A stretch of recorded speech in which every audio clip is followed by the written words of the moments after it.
Kanchipuram వకుడా silks నాణ్యత మా ప్రాధాన్యత. మదీనాగూడ, మియాపూర్, హైదరాబాద్ లో త్వరలో శుభారంభం.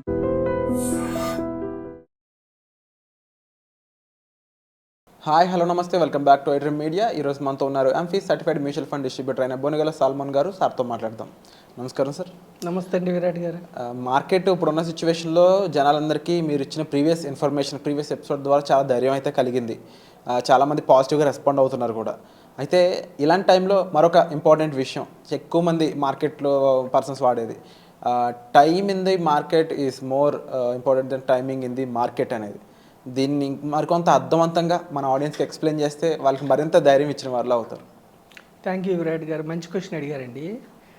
టైం ఇన్ ది మార్కెట్ అంటే మార్కెట్లో ఎంత టైం ఉన్నారన్నది beats the timing in the market. అంటే మార్కెట్ని టైమింగ్ చేసే వారికంటే దీర్ఘకాలం ఉండేవారికి వెల్త్ క్రియేట్ అయ్యిద్ది. ఇప్పుడు చూడండి విరాట్ గారు, మార్కెట్ ఎప్పుడు ఆల్ టైమ్ హై,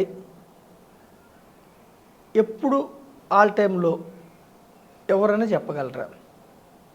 ఇప్పుడు మనం ఏమనుకున్నాం, సెన్సెక్స్ 86,000 సుమారుగా 86,000 వెళ్ళినప్పుడు ఇంకా ముందుకెళ్తుంది అనుకున్నాం అందరం, అవునా కదా?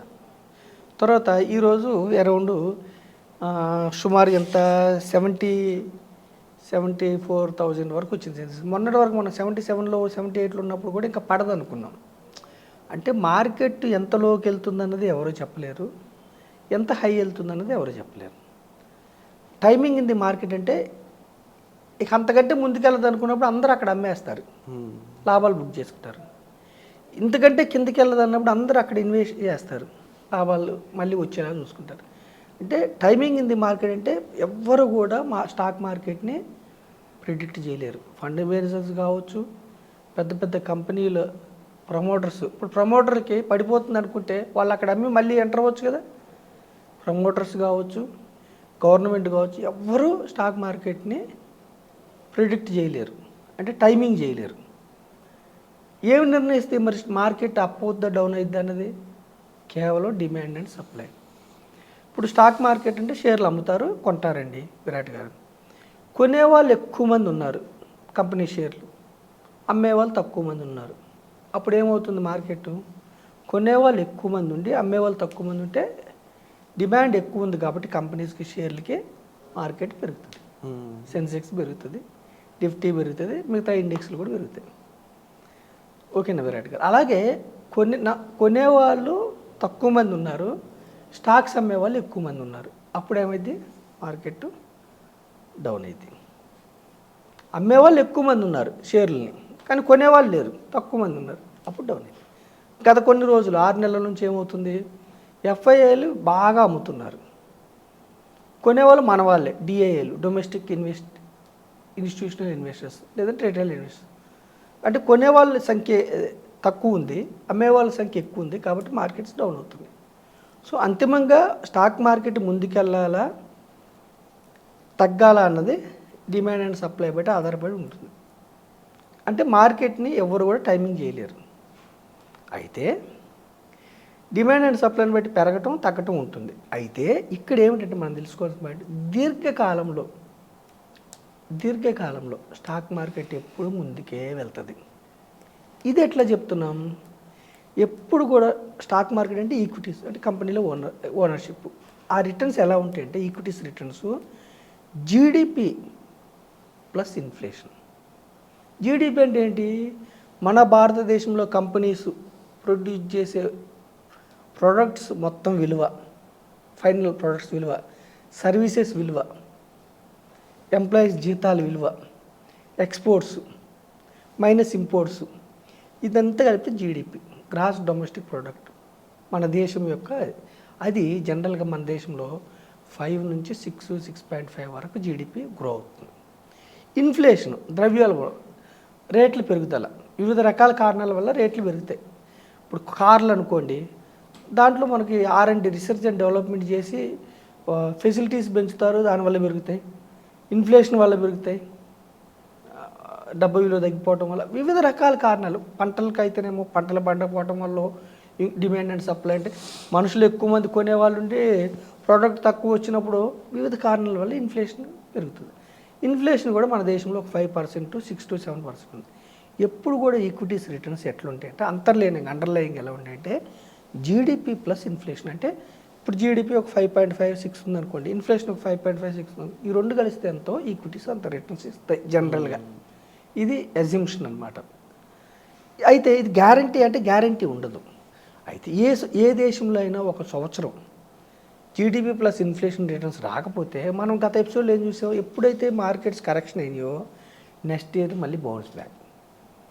చీప్గా దొరికినప్పుడు ఏం చేస్తాం, బంగారం కావచ్చు 85,000 ఉందనుకోండి, ఒక 10 గ్రాములు తులం 70,000కి వచ్చింది అనుకోండి, ఏం చేస్తాం, మనం ఎగబడి కొంటాం. ఏ వస్తువైనా ఇప్పుడు మన బైక్సే ఉన్నాయి అనుకోండి, 1,00,000 ఉంది, తగ్గింది అనుకుంటే తగ్గవు, బైక్స్ కానీ ఇది తగ్గవు. కానీ ట్రేడ్ అయ్యే వస్తువులు పెరగవచ్చు తగ్గవచ్చు, గోల్డ్ ఇట్లాంటివి పెరగవచ్చు తగ్గవచ్చు, స్టాక్ మార్కెట్ ప్రైస్లు పెరగవచ్చు తగ్గవచ్చు. తగ్గినప్పుడు మన హ్యూమన్ సైకాలజీ ఏంటి, మనకు ఆఫర్ పెట్టినప్పుడు మనం కొంటుంటాం. అలాగే తగ్గినప్పుడు ఇది ఆపర్చునిటీ కింద తీసుకోండి. అందుకని ఏమంటున్నామంటే మనం టైమింగ్ చేయొద్దు మార్కెట్ని. మనం ఎప్పుడు అమ్ముతా, ఎప్పుడు హైలో ఉంది, ఎప్పుడు లోలో ఉందో మనకు తెలియదు. కాబట్టి టైం ఇన్ ది మార్కెట్ అంటే దీర్ఘకాలం ఉండండి. ఉంటే ఏమైంది, దీర్ఘకాలంలో మార్కెట్ ఎప్పుడు ముందుకు వెళ్తుంది. 100 పాయింట్ల దగ్గర స్టార్ట్ అయిన సెన్సెక్స్ 73,000 ఈరోజు 86,000కి వెళ్ళింది, మళ్ళీ డౌన్. అయితే సిప్పు రూపాయలు పెట్టడం వల్ల ఏమవుతుందంటే మీరు 86,000లో స్టాక్స్ కొన్నారు, 80,000లో ఉన్నప్పుడు కొన్ని స్టాక్స్ కొన్నారు, 70,000 5,000 ఉన్నప్పుడు కొన్ని స్టాక్స్ కొన్నారు, 73,000 ఉన్నప్పుడు కొన్ని అంటే యావరేజ్ అవుతూ ఉంటుంది. దీన్నే రూపీ కాస్ట్ యావరేజ్ అంటారు. సిప్ అనేది ఎందుకు ప్రాచుర్యం పొందింది, సిప్పులో ఎందుకు డబ్బులు వస్తున్నాయి అంటే మనం యావరేజ్లో కొంటుంటాం, స్టాక్స్ని యావరేజ్లో కొంటుంటాం. కాబట్టి మనం ఏం చెప్తున్నామంటే ప్రపంచంలో ఎవరు కూడా స్టాక్ మార్కెట్ని ప్రిడిక్ట్ చేయలేరు. ఎవరైనా చెప్తున్నారంటే కొన్ని సాంకేతిక కారణాలు చూసి వాళ్ళు చెప్తారు, సపోర్ట్ ఎక్కడ ఉంది, రెసిస్టెన్స్ ఎక్కడ ఉందని చెప్తారు. 100% మ్యాచ్ అవ్వాలని లేదు, కొంతవరకు అవ్వచ్చు. కానీ ఎప్పుడు కూడా డిమాండ్ అండ్ సప్లై అంతిమంగా వెళ్తుంది. ఎవరైనా చెప్తున్నారంటే ఎందుకు సక్సెస్ అవుతారు, ఎందుకు ఫెయిల్యూర్ అవుతారు, అక్కడ రెండే, ఒకటి పెరుగుతుందంటాం, ఒకటి తగ్గుతుందంటాం. పెరిగిందనుకోండి కరెక్ట్ అవ్వచ్చు, రెండే కదా ఉండేది, ఎక్కువ ఎగ్జామ్షన్ ఉండవు కదా. కాబట్టి మార్కెట్ని మనము టైమింగ్ చేయలేము. కానీ టైం ఇన్ ది మార్కెట్ దీర్ఘకాలం ఉండమన్నాం. లాంగ్ టైం దీర్ఘకాలం ఉంటే మరి వస్తున్నాయా రిటర్న్స్? వస్తున్నాయి, ప్రూఫ్స్ ఉన్నాయి.